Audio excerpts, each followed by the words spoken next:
Trigger warning for mention of suicide.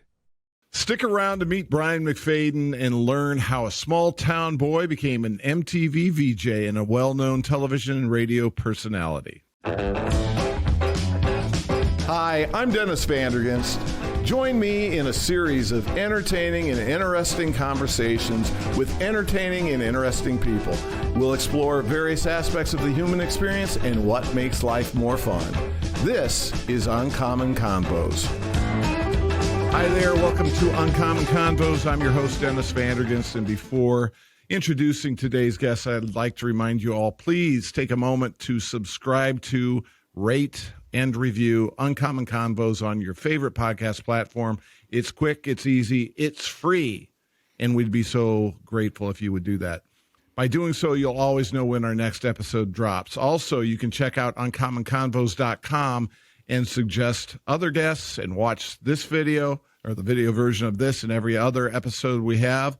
But today, my guest is my friend, Brian McFadden. Brian is the epitome of small-town boy, hits the big time.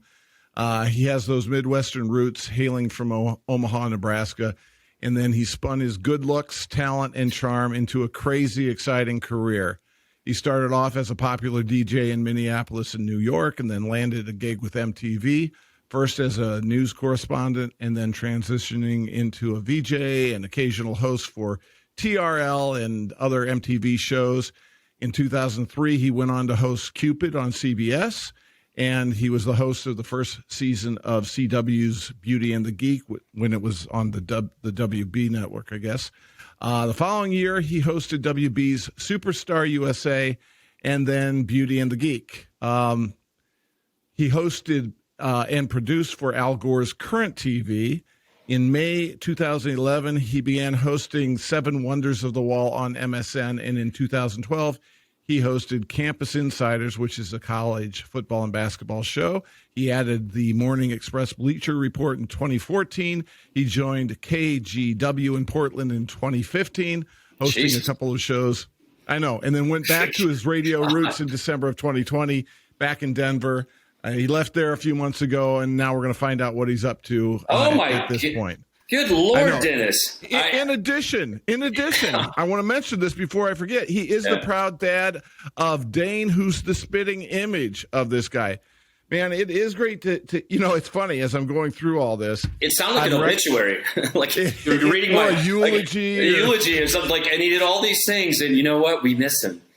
We do. And the funny thing is, as I'm going through all this, and before preparing to talk today, I was thinking the last time we had any real conversation prior to getting scheduled for the interview today was when our mutual friend Chelsea Smith passed away, former Miss Universe.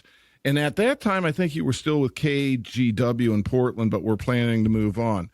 So we started going through this litany of things, and I'm just realizing, man, if I were, interviewing someone for a new job and I went through all this, I'm like, this guy cannot hold a job. What's going on here? You sound like my grandmother.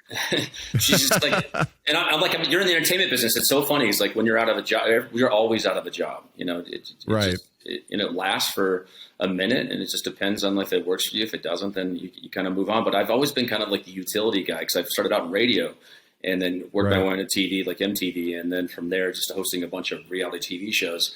And then it's like, okay, well, all of a sudden the phone's not ringing anymore. What do you do in the situation? Well, you got to keep reinventing yourself. And I've never been a quitter. I mean, I've been, coming from the streets of, I wouldn't say the streets. I wasn't homeless. The streets of Omaha? Yeah, I was, how tough it was. It was just, I was in a gang at 7. We used to curl corn at each other. And we were a bunch of detasseling corn kids, No, but it's, we didn't have any money growing up. So it's not always had that good fight in me. So it's, the reinventing, getting into sports. I always thought about do what you love. And if you're passionate about something, why not go for it? And that's how I got into CNN and HLN and doing sports there. And then just kind of whatever sticks. But you got to make sure at the end of the day, you do what you love. And I'm, I got my start in radio and I'm still in it. So it's kind of nice to still be in that game. That's how we met too. So it's, Yeah, and I'm going to kind of circle back to how we met and all that. Mm-hmm. But what is it that you're doing right now? Are you in between, or are you? No, it's so funny that you said that, because I've been working nonstop.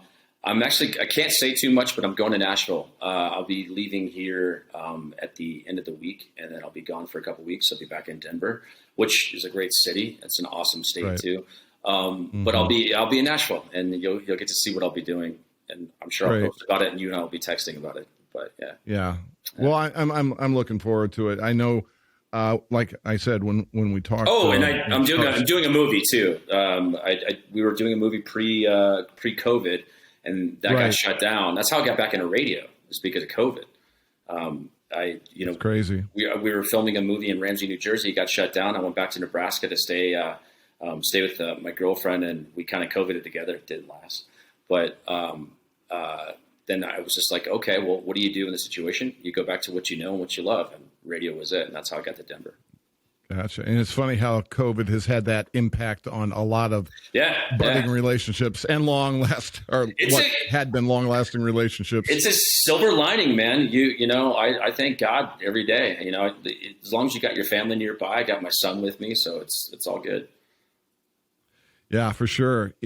Speaking of Chelsea, Brian, just for the folks listening in, really good friend. Brian and I met. Yeah, we met like 10, 12 years ago when Brian was hosting a charity fundraiser I was sponsoring, and we met Chelsea at the same time, as well as a number of other great people that I know we're both still in touch with. And part of the fundraiser at that time was a beauty pageant component, and Chelsea had been Miss Universe before, so she was a good fit. And Brian had actually hosted the Miss Teen USA pageant, and both of those pageants, the Miss Universe and the Teen USA, were at the time owned by former President Donald Trump. For like 20 years. And ironically, and I referenced this during the intro, you also had indirectly worked for Al Gore with Current TV. So, I worked for the president and vice president. Isn't that crazy? Yeah, right. So yes. And if you talk to Al Gore, he would say that he was president for a day. So it's interesting because you had those conversations with him. He's like, I remember sitting in traffic in Los Angeles, and I was sitting in traffic, and if I were the president, I wouldn't be sitting in traffic. And he said it was just right after he lost the election, and he asked the driver, "What's taking so long?" And the driver turns around and says, "The president's in town." And I was just like, wow. So it's kind of like that moment for him. He's a great guy. He was a lot of fun to work with. Yeah. So you obviously then did have conversations with him while you were working for Current TV. Yes. Did you ever have any conversations with Donald Trump? Yeah, I've met Donald Trump on numerous occasions because I dated Nikki Hilton back in the early 2000s. I remember the first time I ever met Donald Trump was, and the Hiltons were friends with the Trumps, and it was kind of like that. And I believe Paris and Nikki were repped by Donald Trump's agency. He had T models or Trump models or whatever. And I just remember he sent over, because Nikki and I lived together at one point, and he sent over a framed FHM signed, autographed FHM magazine by Donald Trump, but this is how narcissistic he is. He autographed a picture of the Hilton sisters and sent it to our place, and it's framed. I thought it was pretty cool. I wanted to hang it up, and Nikki was like, she didn't want that up on the wall, but not because she didn't like Donald Trump, just because they were scantily clad, and she didn't want that hung up. Yeah. Well, if you don't have it on your wall, you can send it to me. That'd be fine. On MTV, I collect. I'm sure you do. At MTV, I had met him a bunch of times because I hosted some events at the Waldorf Astoria, and that was. Could you hang on 1 second? Yeah. Connor Christian, I got a really good friend of mine. Connor Christian, he's in town. He was on The Voice. If you guys watch The Voice or whatever. Yeah. But I'm working with him right now. He's a really good kid. That's an up and coming kid. Remember the name. Hey man, can you? I'm on the TV right now. I'm doing my buddy Dennis's show. Can you turn your phone off? Yeah. Thanks, buddy. Thanks, Connor. I have to be nice to him because he's a big guy. He would totally kick my ass. So revisiting, what you're saying about the two of them, with Al Gore and I don't want to put you on the spot here, but between Gore and Trump, do you feel that you're more politically aligned with one or the other? My mom always said, "Love all God's children, no matter which party they lie." You'll never know what side I swing, but I am from Nebraska, so you could probably get out from there. But I hear you. Whatever. I mean, I made a lot of money when I was when Clinton was in office, so he was a liberal. It really depends on if my son is fed, I'm good. That's how. Gotcha. What about you? Well, I'm a personal injury trial attorney, so people can probably presume they know which way I'm going to lean as far as that goes. I do tell people that I'm more conservative, fiscally and socially more liberal. So, and that's pretty true. That's probably that's where I align too. Yeah. And you can be on either side of that center division and say that. I'm open to conversation. I've never been one to be like, oh my God, okay, you swing to the left, I'm not talking to you. You swing to the right, I'm not talking to you. You have a conversation. I think that's what people are forgetting right now is that you're not allowed to have conversation. You're right. And it's funny because you and I have some mutual friends, Jason London, Bo Davidson, who are on the opposite ends of that spectrum. And I don't think we'd ever get the two of them to agree to anything, or let alone maybe even stand in the same room for very long. But I love Jason. God, how is he doing? I haven't talked to him in a couple of years, man. He's such a great dude. Yeah, love that dude. He's doing real well. You're gonna have to reach out and talk to him. I'm sure Absolutely. He'd love to hear from you. Yeah. By the way, I mentioned Current TV, but I'm not quite sure what that was. What I know it was Al Gore's baby in some respect. I'm not quite sure what it was either. It was. I was doing Beauty and the Geek. I was hosting that, and the show was doing pretty successful. But it was, it was reality TV, and I really wasn't the biggest fan of reality television, mainly because you couldn't really be yourself. You're just going on. You're just the guy that's reading, and that's pretty much it. And when I saw myself more as a entertainer. I saw myself more as a talking head than anything. And I was just like, God, when can I finally be me? Because that's, when I got my start in radio, that's literally how I sold myself to MTV, was just being myself. And when I was approached by David Newman, who was the president of Current Television, they just started this baby with Joel Hyatt and Al Gore. And they launched it in San Francisco. I think that's where Joel Hyatt and Al Gore's offices were. And it was supposed to be this new, this idea where the younger generation, and at that time it was the millennials, they would have a place for themselves to go and get their source, their news source. What would I say? Like the news for millennials, but it was much more than that. It was just, the content was incredible. It's similar to what Vice is right now. It was very intelligent. I thought it was a fantastic idea, but they didn't quite know how to sell it, because in the world that we're living in, it's almost like ADHD, where, you're watching like YouTube videos that are like, 90 seconds long, sometimes shorter, even TikTok videos. What is that? 15 seconds or something like that. Yeah. You're just getting it in just small doses. Well, they took that idea and they would do these things called pods, where they would air clips, like 7-minute clip. That was the show. that was it. And we were putting that on television. Well, you know how television works is it's ad based. Like, how can you sell that to, sponsors when it's like, you don't even know when it's going to be on? It's like, oh, this clip just aired, was like 3 minutes. So they couldn't quite figure out the programming thing, but I think towards the end they did, but they missed their boat. It was fantastic. I worked with the most talented producers, the most talented talents. David Newman, he's a rock star. I mean, that guy, he started Channel One News, and he was responsible for Serena Alchol, Anderson Cooper, and all these up and comers, and just the people that I was really blessed to even say that I shared the dais with a lot of these guys. and women. Well, it was just really cool. And it sounds like in some ways that was a precursor to the things like, that we see now, whether it's YouTube or whatever.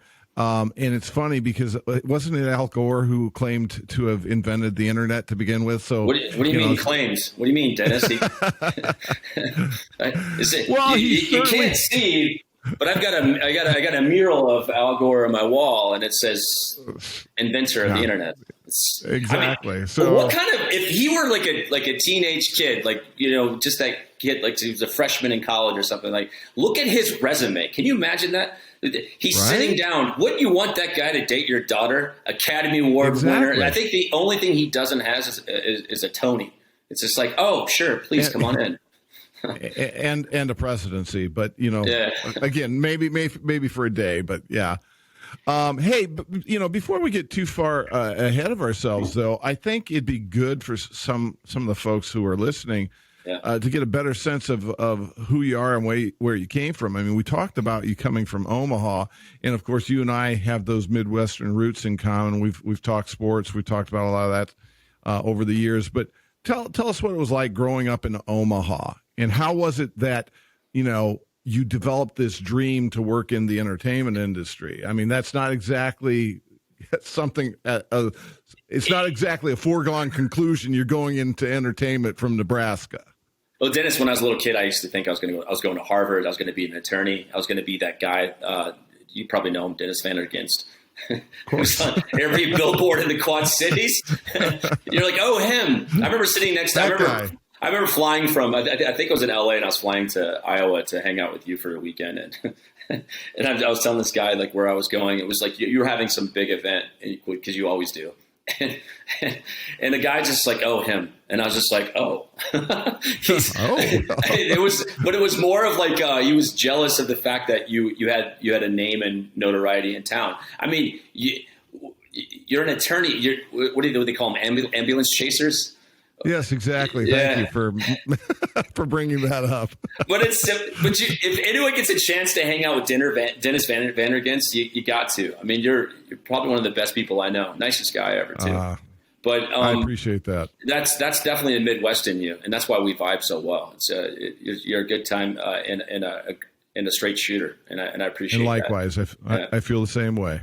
But in Nebraska, I thought I was going to be – I literally thought I was going to be an attorney. I had no idea, but I always loved to entertain. And it was the sixth grade it was this sixth grade talent show, and they were looking for a host. And I was a transfer student because we grew up poor and we moved around a lot. And they didn't have – I couldn't, showcase any talent. I don't even know if I had any talent. I can't sing. But they said, we need an MC. And I was like, what is an MC? They said the master of ceremonies were – you are hosting. I was like, that's me. Because when I was a little boy, I used to listen to Johnny Carson or watch Johnny Carson. And I remember like staying with my grandparents, and my grandfather used to let me stay up an extra hour so I could watch the Carson show with him. And it was good stuff. And he was from Nebraska. So I would sit there and watch. Yeah, I would watch Johnny Carson. And I remember thinking, okay, what would Johnny Carson do? And I ended up emceeing the show, and I remember, and this is when I knew this is what I wanted to do for the rest of my life. The piano locked on this poor girl as she was coming out. It didn't lock; it was already locked. The custodian didn't unlock the piano, so we're on stage. All of our parents in the audience. I can't see anything. There's only a spotlight on me. So they're like, "Someone go out there and talk to the audience." And I'm like, "I've got this." And I go out there and I just look out, and I can't see anything. It's black. So I'm assuming since I can't see them, they can't see me. And I was just like, so how's everyone doing? And everyone's like, great, cheers. And I was like, yeah, me too. I was like kind of looking around, and I got laughter out of it. And I was like, oh my God, I think I'm funny. So that really touched me. So they finally got the piano unlocked, and I was like, oh. So after that, while playing, football and whatever, I got into theater. And started acting, and that's literally how I got into it. And growing up in Nebraska, there's two things. One, love your mama and your family, and two, make sure you love the Nebraska Cornhuskers. Absolutely, right. It's in every gas station. Yeah, right. And I'm not a Husker fan, but I'm a Big Ten fan. So, you know, as long as they're not playing Iowa or Illinois, I'm a Husker fan. You know, but I'm a Husker fan, not a Big Ten fan, mainly because we lose like every year. I hear you. Yeah. You know, okay, so you get the bug obviously pretty early, and you explain how that comes about. You end up with these DJ gigs, and then obviously a young successful guy with some degree of fame. At that age, you're going to attract some female attention, which I know you have. You've already talked about Nikki, and I know Mandy Moore and some other folks that people are familiar with. But at some point you get the nickname Altar Boy. Now, I would not necessarily associate Brian McFadden with, so yeah, explain that to us a little bit. What do you mean? As a matter of fact, Christian Connor from The Voices over here, we're not just singing, we've got Bible study. No joke. Okay, so when I was a little kid, I grew up Catholic, and I come from a big Catholic family. And I always wanted to be an altar boy because there was a girl at St. Peter and Paul in South Omaha I had a crush on. She had braces. I was like 9, maybe 8, and she was 12. You know, she was an older woman, and I had a crush on her. And I felt like the only way I can get her attention is if I were the star of church. And I felt like the altar boys were you had the priest, and then you had these altar boys that were like, just coming in. They're like, the priest homies. The priest role was already taken, right? Well, I mean, obviously I paid attention in church. So I figured if I were like, hanging out with the priest, who happened to be, pretty chill at that time, and I would get her attention. And so I asked my mom if I could be an altar boy, and she said, no. She's like, I'm not getting up that early to take you to church. We go to church at 9, not 5. So that was it. And I told that story prior to my first day on the air in Minneapolis, because there was a guy named Brian already on the air. I couldn't go by Brian McFadden or even Brian. So especially back in those days, you had to have a name. So I told that story in front of a bunch of people at a bar in downtown Minneapolis. And the guy goes, Altar Boy, that's a great name for radio. I was like, no. So the very next day, went on the air and just said, the guy I was on the radio with, his name's Kane, who's probably the most talented DJ in the country, still doing morning radio in New York. He said, how the hell are you? My name is Kane, and that guy right there is the Altar Boy. And that's how it all started. And nice. Our show did really well in Minneapolis, and then we took it to New York. It is a great nickname too. It really is. I can see that name saved me, Dennis. That name saved me. So we get to New York, and I'm there in New York at K-Rock with, Howard Stern. I can't believe with the big boys, Howard Stern, I'm on with Kane. My hair was really long down to my shoulders. And then one day I was just like, I'm in New York now, and I wanted like this haircut kind of like Billy Idol. And but they didn't call it frosted tips back then.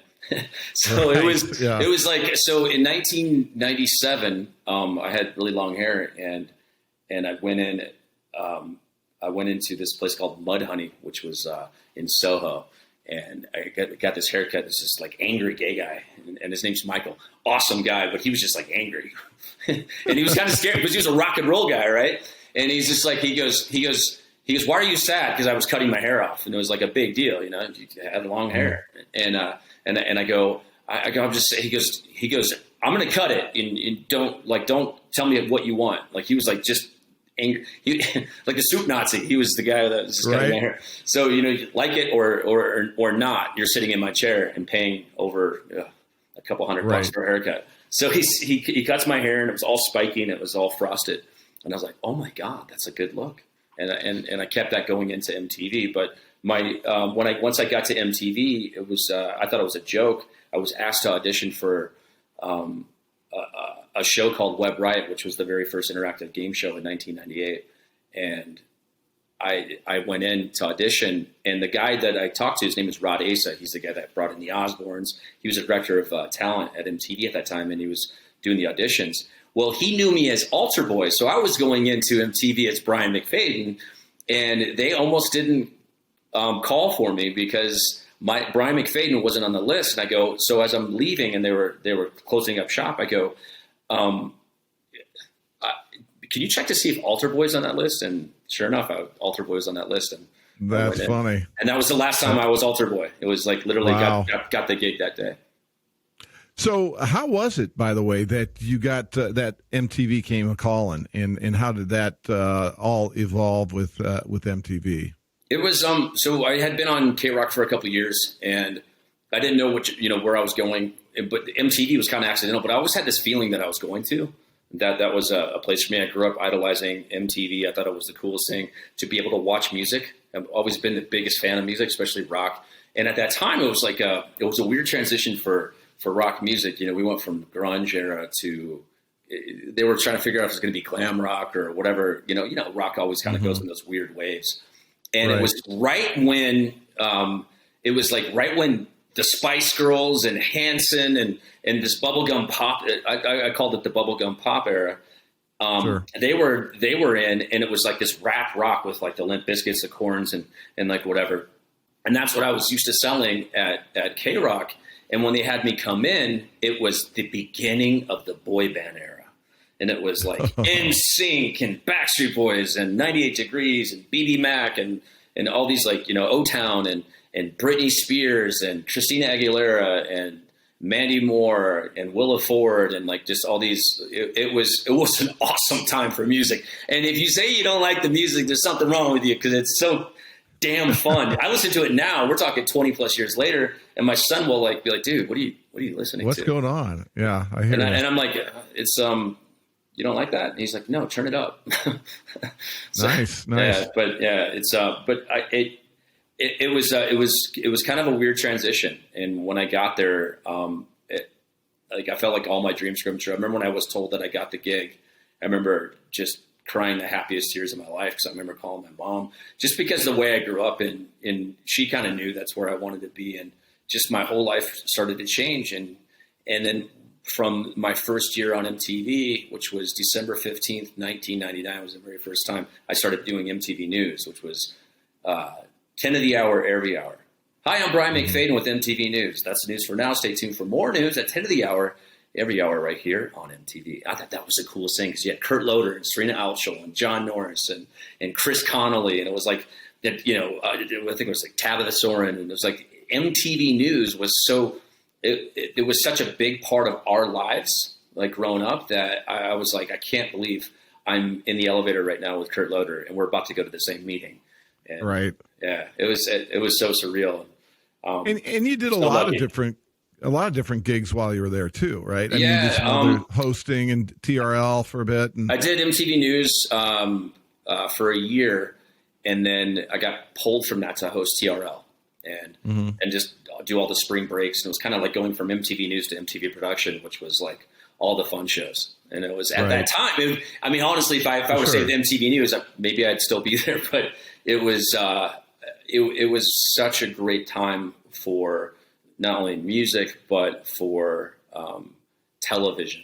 It was like one of those things where for me it was the American Bandstand of that generation, of that era, and I still get stopped, and it's weird too now because like these women and men will come up to me in these weird places like the grocery store and say that I got my son with me, and they'll say something like, "Oh, you're the guy from MTV, right?" And I was like, yeah. And then they'll look at their kids, and their kids are like my son's age. Like, I grew up watching him, and I'm like, am I that old? Right. Are we the same age? You actually look older than me, but I'm the same thing. But Dane always thought that was kind of weird, but it's fun. I mean, that's got to be a great gig. Like you mentioned, the spring break shows.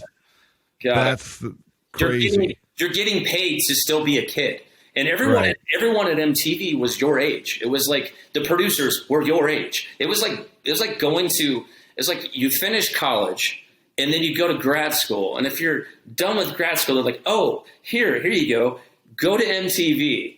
And you're like, "Oh, I'm going to do school again." Because you learn not only if you did it right, you paid attention, especially to the older fellows that were there, like the Kurt Loders and the Chris Connollys, who I think Chris Connolly is a genius. He was, oh my God, that man could paint a picture like no other. And he's now doing like ABC News and ESPN, and he always does those feel good stories. God, he's a fantastic. I looked up to him. I really did. And I paid attention to them because what I learned is that if television was going to be something I was going to do, I had to figure out how to be myself on camera, because I learned how to do that on the radio, but I didn't know how to do that on camera. So MTV was like college. It was like, be yourself 101. And if you can get through those 4 years, the world is your oyster and you can do whatever you want. Mm-hmm. It was pretty cool. I still to this day am blessed. Yeah, for sure. Well, speaking of being blessed, we've already alluded to the fact that you dated Nikki Hilton, Mandy Moore, and so many others. I mean, not Mandy. I didn't date Mandy. We were good friends. Okay, but and not to kiss and tell, but as you're coming up in popularity and having access to celebrities and just being well known, especially during those MTV years. Who are some of your favorite leading ladies, so to speak? I mean, leading ladies that I dated, or well, yeah, people you hung out with, whether you dated or you just were fortunate enough to hang out with that people might know of. Britney Spears has been in the news quite a bit because of what's going on with her. You being an attorney, you probably are abreast of the whole situation in regards to it's a conservatorship, and I just feel like that poor girl, man. I did something with ABC News last year, and they didn't air it. I was kind of shocked by that. I didn't know why. Maybe it was because they just wanted to, keep up on the Britney train. But I was like, just leave the girl alone. It was, I knew back then that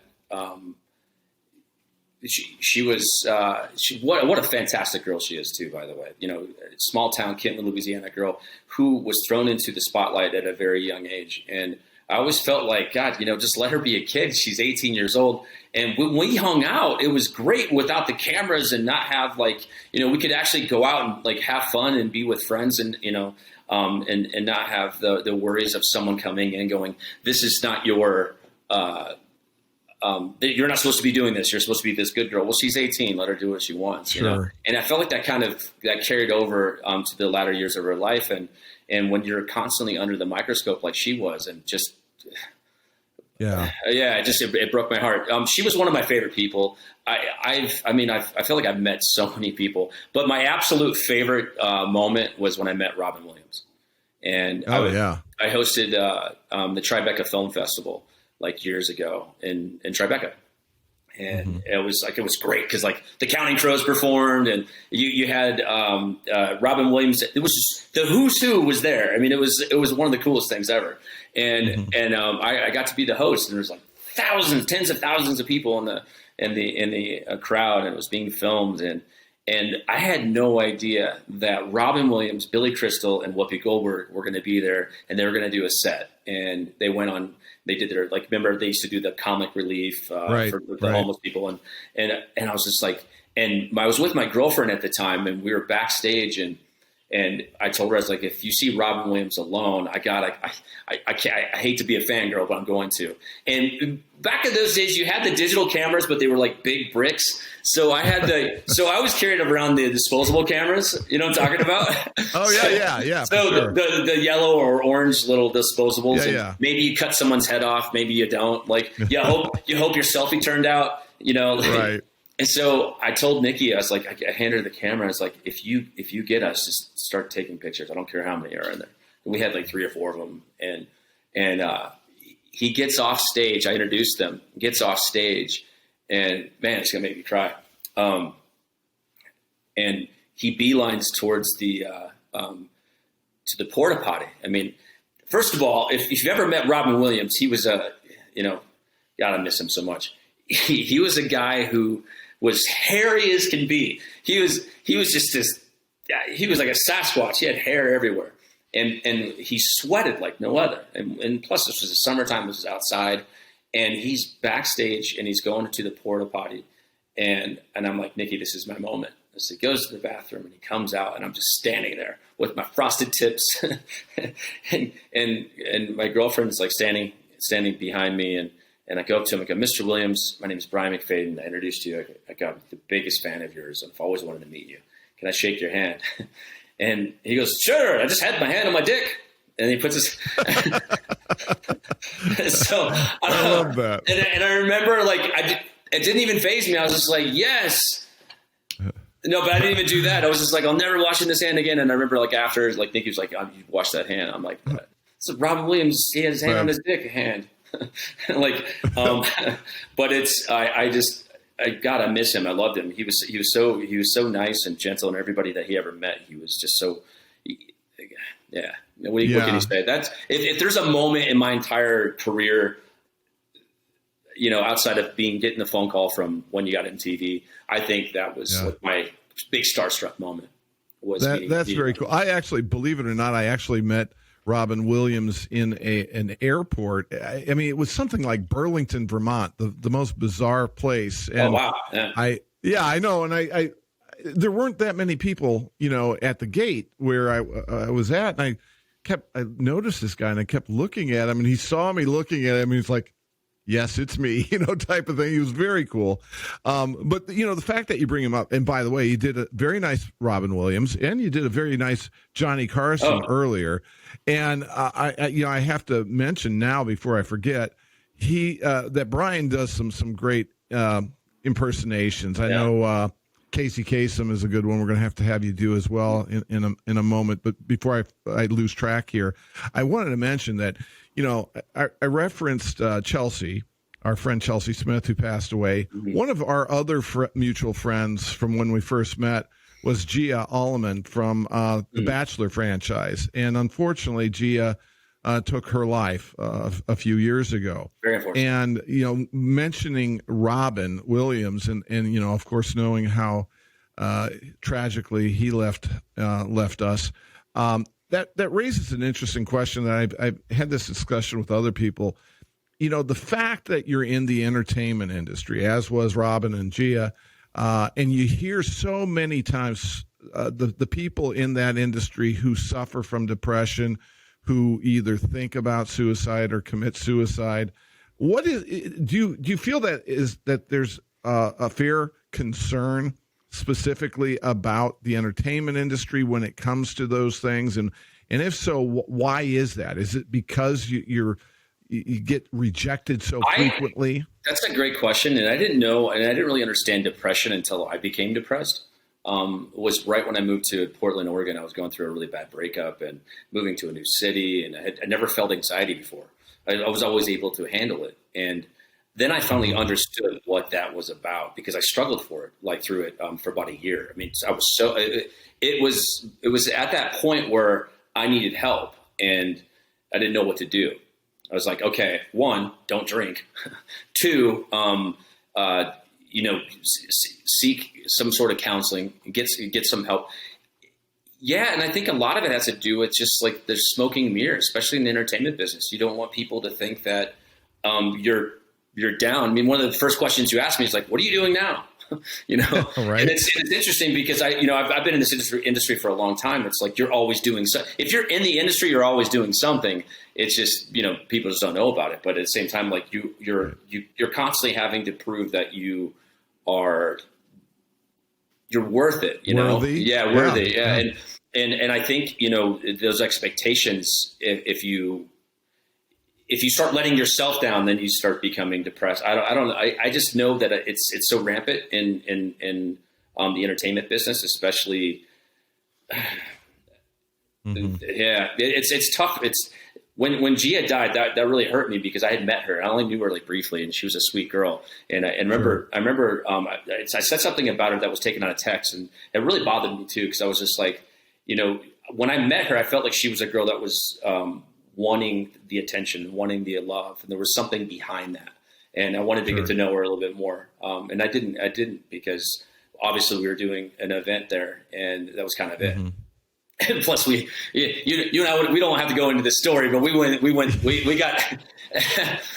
had another run-in with somebody else, and we had other issues. I won't put that guy on blast, but he's a jerk off. You did at the time, though. So, yeah.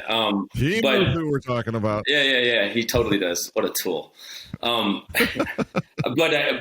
you know, she seemed like she was a sweet girl. When I heard about it, it broke my heart, because when you hear about stuff like that, you start thinking, okay, what can I do? I want to go back and talk to that person. Can I get them help? And I always think it's so important. You shouldn't be embarrassed about getting therapy. That's why I wanted to mention this. It's like, I always tell my son, if there's something bothering you, come talk to me. Let's kind of figure this out together. You don't have to, back in the day, it's like therapy. What's wrong with you? Or you're getting help for, depression. And we're all going through something, especially after COVID. Jesus, and it's nice to know that there's somebody there you can go talk to. And you always think about that. You think about those people that were looking for help and didn't get it. And it just breaks my heart. For sure.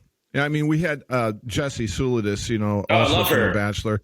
Yeah. And she was on the podcast several weeks back, and we had a little bit of discussion along those lines as well. And what we had, I think, agreed was if anything good comes of something so tragic like Robin Williams passing, it's the fact that it does shine the light on the problem. And now people are speaking more openly about the fact that it exists. And like you pointed out, I mean, with COVID and everything people have been through over the last year and a half, 2 years, it's become more and more prevalent, and it has to be addressed. So I'm glad that people are talking about it and are realizing that they have nothing to be ashamed or embarrassed about. It's the more the merrier, as they say. A lot of people are going through the same type of issues. So I just think it's if you keep talking about it, it helps.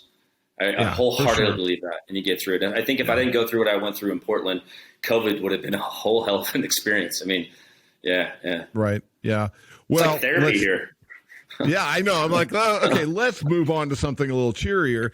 We had mentioned, obviously, you have this love of music, and that was great. A great fit with you with MTV.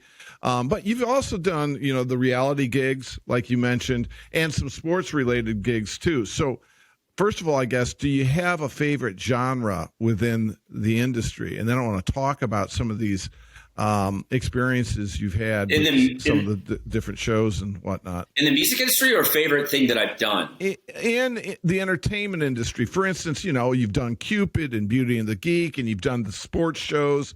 So where, if you could write your own ticket going forward, where do you want to be? Do you want to do all of the above? Do you really love the sports stuff? What would it be? I've always wanted to be Johnny Carson. Of course you did. Yeah, I mean, I emulated him. So it was like, to do a late night show is something that I've always wanted to do, because what I loved about Johnny Carson is that no matter who his guest was, he could have the funniest man in the world. To me, is Richard Pryor. He's my all-time favorite comedian. I think the guy's a genius, not only just as a comedian, but as an actor, human being, just a fantastic person. When he would go on Carson's show, no one said, "Hey, did you watch Pryor last night?"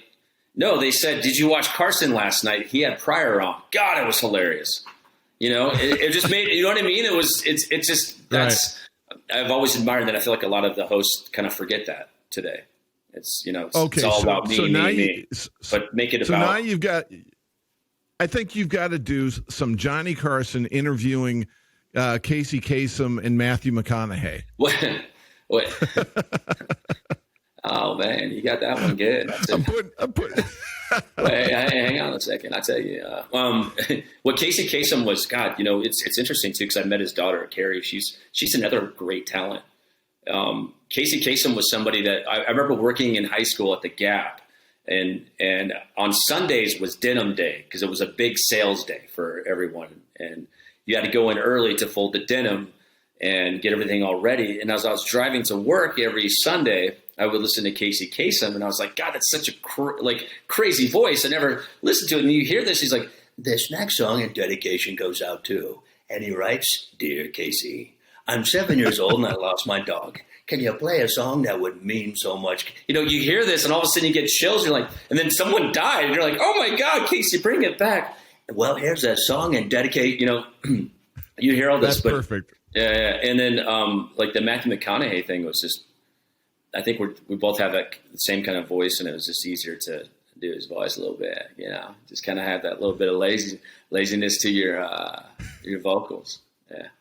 Yeah. There's It was a lot of fun to do voices when, you know, coming up in the industry, because you get a little bit of attention while doing them. But yeah, it was like those two are my easiest ones to do. And then you have to, like, it's kind of like SNL, where you go and you start watching the facials, and you start watching their mannerisms and their tics and their cadence, and then you just kind of like get them.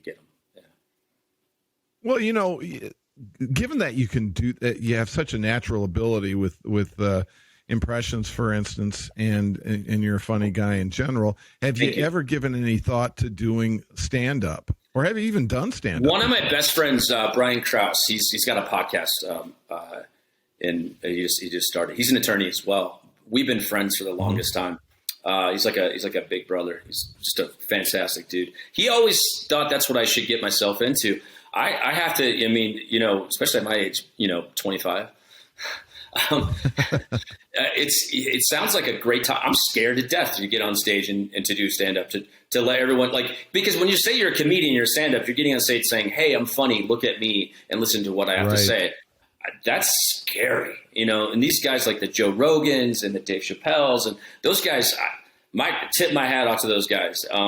Maybe one day I'll try it. I don't know. It's just scary. And I remember I was producing a show with a buddy of mine in Vegas, and it was a comedy show at the Hard Rock, and it was fun to produce because you could like see like what's going on with the comedians, but to get on stage to introduce him, I was going, maybe I'll pop off a joke or two. Then you get out there and you're like, nah, I'm just going to straight up. This is going to be a very generic introduction. Straight. And I feel like I got it, but you got to have balls, and you got to get out there and you got to fail. And for me, that's the scariest thing in the world. And I failed at, and I failed at everything in life. And I'm just, maybe that's just one thing I don't want to fail at, you know, but that's like intentionally failing, you know, it's going to happen. No matter how good you are, or you think you are, you know, you're going to fall flat on your face. You're going to find an audience that thinks you suck, you know, but at least you come armed with the impressions. So even if somebody feels like, hey, you know, he's not that funny, at least on this set, this is not that funny. At least you can come up with the impressions and go, and people go, hey, well, he can do that anyway. I remember, what was that? The show Family Ties. What was the kid? Skippy. Remember Skippy from Family Ties? Oh yeah. Mm-hmm. We're going way back here. I remember he became a stand-up comedian after Family Ties, and I was just like, what's Skippy doing on stage? You know, that kind of thing. But I mean, anybody that tries stand-up comedy, good Lord, that's one of the toughest things you could ever do in our industry. And it's so hard. I've got so many comedian friends, and they're like, you should try it. And I go, Three things I'm scared of: stand-up comedy, trying stand-up comedy, and snakes. I'm good. Same thing. You know, right, exactly. Well, let's talk about some of the things you have done and been so successful at. I mean, we talked about MTV, but there were some other gigs there that I thought were kind of fun. Some I'm more familiar with than others, but I'd like the audience to become acquainted. For instance, Cupid. What was Cupid? Cupid was a great time. So Cupid was the very first show I did after MTV. So when my contract was up with MTV, this is 2003, I think. And I moved to LA. Loved LA. LA was great. LA is this place you don't go and like settle down unless like you. To me, when you move to LA, it's like being on vacation permanently because the sun is always out. There's always a party, and if you've got the money, you can do basically anything that you want, and it's pretty damn awesome. And you've got the beach right there. So when I found out, I got a phone call from my agent over at William Morris, and I'm in New York, and I was trying to figure out what I was going to be doing next. And we had some options if I was going to get into acting or if I was going to go somewhere else. I got the call from my agent saying Simon Cowell is doing a new show in Los Angeles. It's a reality show. It's kind of like a Bachelor meets American Idol. They want to fly you out to LA. And I said, am I being offered the job? He goes, no, they want to meet with you first. So I get out there, and it was Simon Cowell. They were at the CBS studios, and I'm sequestered in some hotel room in like Santa Monica, which is weird because it's sort of the opposite ends of the city. And I get to CBS Studios and I go into this huge conference room. It's like a scene out of the movies where you're kind of like, who's on the other end of that? And you look down, there's this huge conference table, and there's Simon Cowell in all these suits, like these execs. And Simon was so charming, and I was scared of him because everyone knew who Simon Cowell was at that time. He was the mean judge from American Idol. And I walk in, and the first thing Simon says, he's like, well, at least he's better looking than Ryan. And I was like, and then I look over, and there's another producer named Craig Pelagian who is like, he produces everything. I mean, this guy he's one hell of a producer. He was going to be the EP of the show, and he goes, "Yeah, he's a pretty good looking kid." Then I looked at both of them. I go, "Are you guys hitting on me?" and then it was just like, then we all started laughing. And then Simon goes, "That's why we have you. This is why we're hiring you for the show." And it was a show. It was literally a reality based dating show that was live on CBS for 2 nights a week, and we were scouring the country for one man to be a potential husband for a one Miss Lisa Shannon, who is now the one of the executive producers on what is it, the Real Housewives, of all the Real Housewives on Bravo. The girl, she's fantastic, but she was the girl looking for love, and we literally went from coast to coast looking for this one person. And if you got the nod, you came back to Hollywood, lived in a house, you were sequestered just like American Idol. And she brought in 2 of her girlfriends, and they were sitting on this dais. And each week we would get rid of one person. It was America at Home, and it was the judges deciding that person's fate. And I knew if she got married to this guy that she picked, his name was Hank, I'd be living in a different house right now. It was a fantastic show. The ratings did really well, but at that time it was Survivor and Big Brother, and they had all these other shows, and our show was kind of middle of the road, and it was a summer show, so they didn't bring it back. Sure. And it was the first time I didn't have a show brought back, and I was going, "Oh my God, what do I do next?" What happened? Yeah, right. Well, you did plenty. Yeah, I mean, did you go from that to Beauty and the Geek? No. Wait, did I? No, I went to, after that show, I did stuff with TV Guide and E within the year. And then I did another show called Superstar USA, which was I want you to talk about that one. That one was bizarre. Which is crazy because Superstar USA was the antithesis of American Idol. And it was kind of fun because, I just did a show with Simon Cowell, and we were doing a show that was making fun of Simon Cowell's American Idol. And it was, we were looking for America's Worst Singer. And it was a great idea because it was from the producers of The Bachelor. Mike Fleiss came up with this concept. I'm throwing him under the bus. And it was me, Vitamin C, who did the Graduate song, and Tone Loc, and this guy named Chris Briggs, who's a fantastic producer, who was like literally the star of the show because of his one-liners, was fantastic. And I played like the Ryan Seacrest, guy. And that was, it was a very unethical show. We didn't know it going in. We just thought, okay, we're going to have some fun. But you got to know these contestants because we literally scoured the country looking for America's Worst Singer. They didn't know it. It was a joke. They thought they were good singers. They thought they thought they could sell out Madison Square Garden. And so when you were doing the show, I remember, I'll never forget this. We were in Chicago, and it was with it was me, Vitamin C, Briggs, and Tone Loc. We're all sitting there, and I remember Tone's like, "Oh man, what we get ourselves into." And then Vitamin C's like crying at the bar, and I'm like, I don't know. And they were all talking about quitting because we were telling people that were amazing singers that they were terrible, and they weren't going to find out that they were actually good for another 4 weeks. So we were just sitting there going, "We're burnt out. This is a terrible show. We probably shouldn't be doing it." And if there's any regrets that I ever have from it, I never have any regrets doing shows or anything like that. But that show, I kind of wish it was better explained because I felt like that was a tough one. And that was a really tough one. I mean, I was proud of the work that I did, but at the same time, like these people literally thought they were great. And I remember the girl that won. Right. I think her name is Jamie, and she lives in Minnesota. She was a sweetheart of a girl, and she won. And I remember when I revealed the winner and said that she won, and I had to reveal the truth that she was a bad singer. And I said to her, we lied to you when you said you were a good singer. And I remember like we had psychologists in the back, like we had doctors, like just making sure these, you know, it was pretty scary. And I didn't really understand, you know, the ramifications of this, but now it's like, you know, these are human beings. And then I looked at her and she looked at me and we went through commercial break. I said, and we'll be right back with more, you know, Jamie in the winner, you know, of Superstar USA. And I remember looking at her and I literally, my heart was just like, she goes, am I a joke? And I just started getting choked up and getting teary eyed. I'm like, no, you're not a joke, sweetie, at all. Yeah.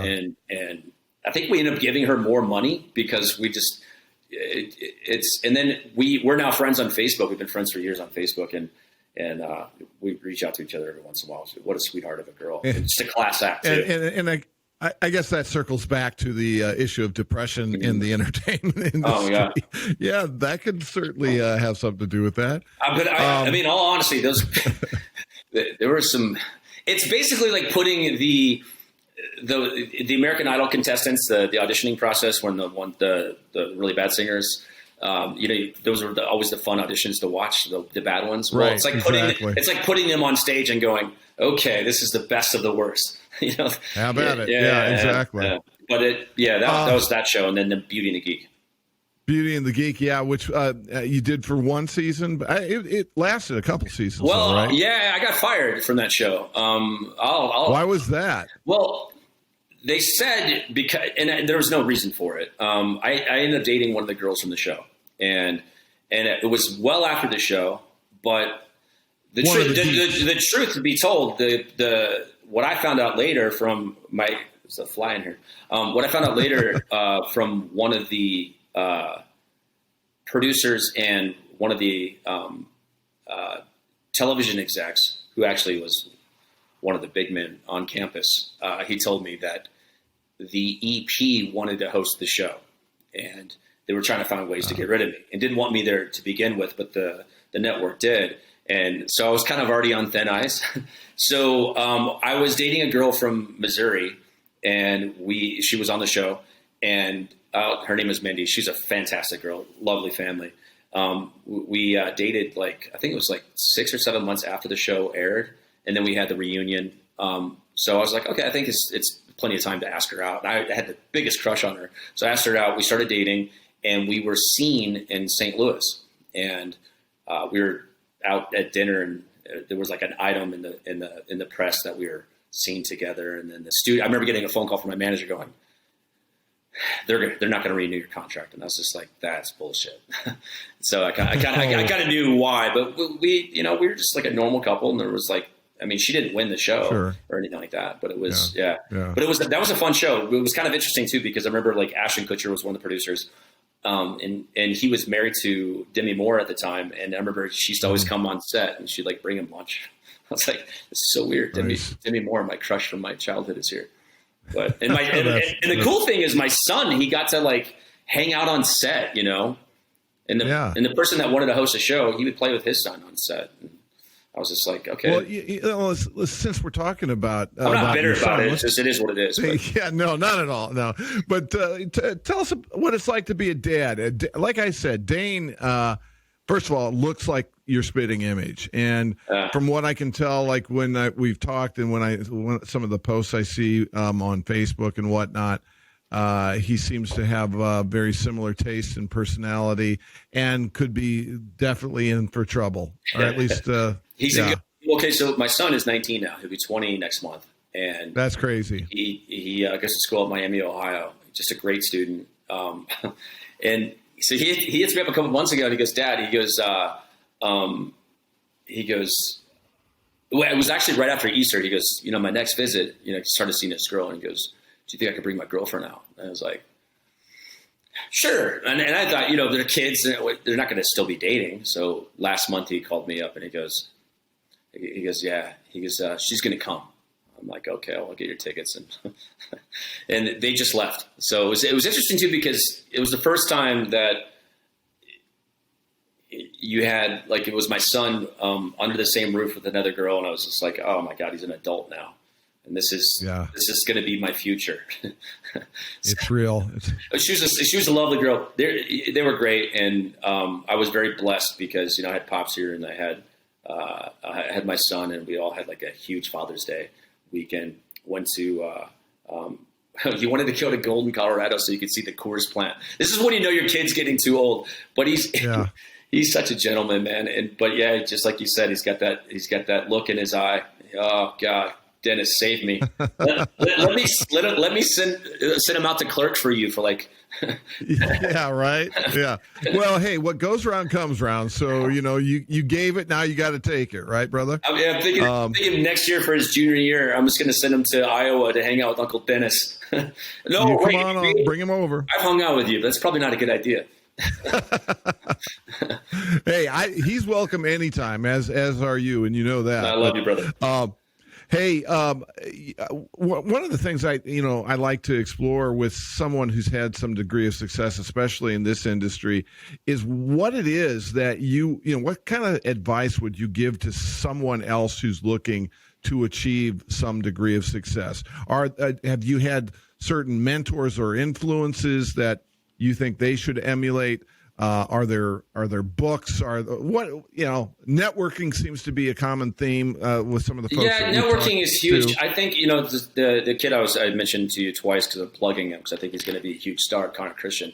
I think mentoring is huge, and not being afraid to like put your hand out there to help somebody. And I think as long as they realize that you're not helping them, they're helping themselves. It's all up to you. It's taking advantage of that, especially in this industry that you have right here, building those contacts and developing the thickest spine that you can develop. This, sure. If you get shot down, that's cool. Just get back up tomorrow morning and go back out there again and hit it. Because if you failure that you're going to fail 1,000, million, 100. I wasn't really good at math. A lot of times.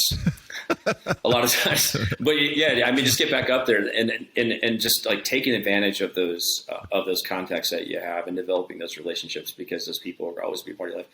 I never, no matter where I'm at with those people from my past, I'm very grateful, very, very grateful of those relationships. Like the Kane Peterson to me to this day, I think is one of the greatest DJs of all time, not just as, present time, but of all time. He gave me my start. John Lastman, who was a program director at KEGE in Minneapolis. If it wasn't for him to say, all right, kid, you're up, I would never have I wouldn't be sitting here talking to you today. The Steve Kingstons who gave me my first shot in New York, there's certain people that literally come into your life that as long as you remember that and as long as you take that with you, you can give that to somebody else. And if you take advantage of that and you'll be fine. And if you have no talent in the world that we live in today, especially with the YouTubes and the TikToks and whatever the hell there is in reality television, you got a shot. You got a shot. Yeah, I was just going to say, what's more important? Assuming you have some level of talent, is it the talent level or is it your ability to network and who you know? I think it's both. It's a combination of both. Answered it. Yeah. I didn't grow up with social media, so it's weird for me. So when I was growing up, especially when I first got into the industry, they wanted you to be anonymous. They didn't want you to throw yourself out there. I remember one time watching an interview because I'm a huge fan of the classics. I love watching old interviews, especially even the Dick Cavetts and the Johnny Carson, and just to have kind of an idea of how their interview style and the way they do things. And I remember Eddie Murphy, you never saw him outside of his films. And he said, he was like, yeah, man, I'd never do like a commercial. Unless, it's because people are paying to go see his movies. And if you watch him every day on a Coca-Cola commercial, you're never going to go see him. But it's a different world now. Oh, for sure. Yeah, for sure. Yeah. It's all about the exposure now, no matter where you're getting it, as long as you're getting it. So, I think that's crazy. But, I wanted to ask you, as far as your own personal experiences, inside or outside the industry, what would you say is the best and the worst experiences you've had, inside or outside? Oh man. I think like when people just assume you're Hollywood, when you go back to your roots, especially like in this industry that I'm in right now, they just kind of assume that you behave a certain way, or you're a certain type of person because of who you dated or your past or whatever. I mean, I always look at this. It's like, kind of take me for who I am now. I've had some situations where I've been in rooms with people and they're just like, well, he dated so-and-so. I'm like, well, that was 20 some years ago. And who cares? It's made me who I am today. It's like, don't be so judgy. Some of those bad experiences, I would never say they're really bad. You know why? Because it's made me who I am today. And I just don't. Absolutely. I don't have anything bad to say about anyone. I mean, it's kind of like, I always look at it this way, especially if you're one of these people that are coming up into this industry, or coming into this industry, or thinking about getting into this industry. Look forward, never look back, and don't badmouth anyone, because it'll come back to haunt you. It really will. Yeah, you can't burn those bridges. That's for sure. Yeah, just be you. It's so funny. I mean, we've talked for an hour or so, and it feels like we just began. Oh wow! And I know, and I don't want to take too much of your time, but I'm going to want to have you come back so we can talk about some more and drill down to some of these things. And we haven't seen each other for a minute. We talk and text, but we haven't seen each other in a minute. I got to tell you, brother, you're really good at what you do. This might be your calling. Oh, this is hey. Good. Yeah, I think my second career. I think you almost had me cry a couple times. But hold on. Hey, well, maybe next time I can actually bring the tears. But before I let you go, we have to play a little game here. Okay, we're gonna play a little bit. Yeah. Is there like money on the? There's money involved, of course. Okay. Yeah, always. We're gonna play some Would You Rather. So, as a former DJ VJ, would you rather listen to music from the 70s or music from today? 70s. Okay, cool. And what would your favorite decade of music be? Oh, God. You know what's interesting is, I'm glad you asked me that. Favorite decade of music would be probably the 90s, just because that's my generation. For sure. High school, college, got my start in radio then. I got my start into MTV then. I just like the rock music from back then. I can listen to that all day long. Yeah. The 90s rock is pretty cool. Okay. Then when I like it too. When I'm feeling a little freaky, 90s boy band shit. I'll never admit that in person or in public. It's just fun to listen to. Right, but nobody's listening. I'll tell you, if you want to, I DJed frat parties, as a kid, and I gotta tell you, when I was DJing, that shit would like pop. Like you could play that now, like at a dinner party. Trust me, if you want a good playlist, hit me up, Deke. I will help you out, because all of a sudden, no matter what generation, what genre, who's in the room, from little kid to like 75-year-old man, they're like, "Oh, I like this. Who's that?" You get them moving. Yeah, that's right. Yeah. Absolutely. All right. This is kind of also, I guess, pertinent to what you've done as a career. Would you rather always say everything on your mind, no matter how dumb or mean, or never speak again? Oh, let it out. Let it out and cancel me, because like I could never. I mean, it's might as well just like, I think you should speak your mind. You should always. That's the other thing right. we talked about in the beginning of the podcast, is that you like let it out.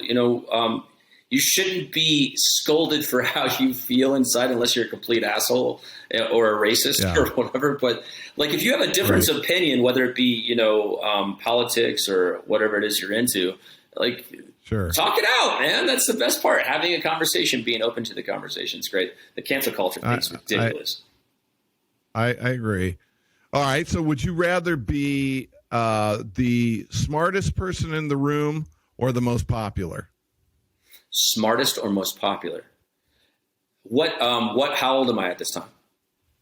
You're your age right now. So, 20. Smartest, hit 20. Smartest person in the room. Smartest person. Because if I'm the smartest person in the room, it'll finally weed out and I'll be able to get what I want. Yeah. You'll get what you want, whether you're popular or not. All right. I like that. Would you rather be on a survival reality show or a dating game show? Oh, dating game show. I'm single. I've not dated in 1 year. The COVID thing. I was going to ask me. you about that. No. Yeah, I know. Like I said, got me too, brother. So I share your pain. I spend all my time with my kid. My son. I would say kid. He's a man now, but like I've been so busy with work, and it sounds so cliche and stupid, but I mean, plus my son says start dating girls closer to your age than mine, and so I'm taking that to heart, Dane. If you're watching, that's funny. I'm trying to get out of my 20s and into my 30s, 40s. Tell Dane, this is what I like to say. You're only as old as the woman you feel. So, That's a scumbag, and I love it. Okay, I just got a couple more of these would you rather. So would you rather spend the day with your favorite athlete or your favorite movie star? Okay, so I ruined a movie star because they're so messed up. But I've spent. Who would it be? Movie star? Oh, Jack Nicholson. Yeah, who? Oh, there you go. All right. You'd be like, all right, he just sit here and chillin', watch a game, and where no matter where you're at, day or night, he's got his glasses on. Yeah, Jack Nicholson. God, he's so awesome. He's the epitome of cool, even at his age now. Absolutely. I agree with you. I think that'd be a thrill. Being a huge sports fan, like I have no desire to. I've met so many athletes over the years, and dated a girl whose family's in the industry. So I was like, it ruins it. Enough, right? It ruins it. Yeah. Yeah. I don't want to meet him. Hear you. Yeah. So, okay. Last, would you rather? Would you rather be a character in an action-packed thriller or in a romantic comedy? Oh no, because the character in the romantic comedy doesn't get the action. Not that I'm looking to get laid on camera. And action. Are you kidding me? I'm a huge fan of like action movies and war movies and westerns. And that would be awesome. That's very cool. A Don Rickles and Kelly's Heroes. I'm cool with that. Nice. Oh yeah, I love that. I love that movie. All right, so to wrap things up here, what's next? Now I know you've got the secret stuff. It's not a secret. You can't talk about. No, I'm still doing stuff. I'm still doing stuff with radio. I'm actually going to be doing a new show, and we're filming and recording in Nashville.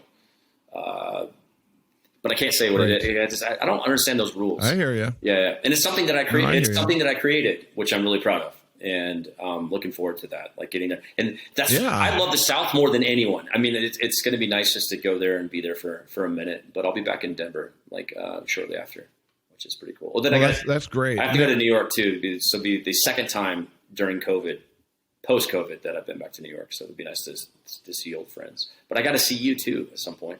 Yeah, I was going to say, yeah. I mean, it's great seeing you like this and catching up, but we got to get together soon. And, I want to thank you so much, man, for being here with us. And this is fun, man. Definitely... You're good. Absolutely. This is well, I appreciate that. You look like you should be doing this all the time. I look like I should be doing radio, right?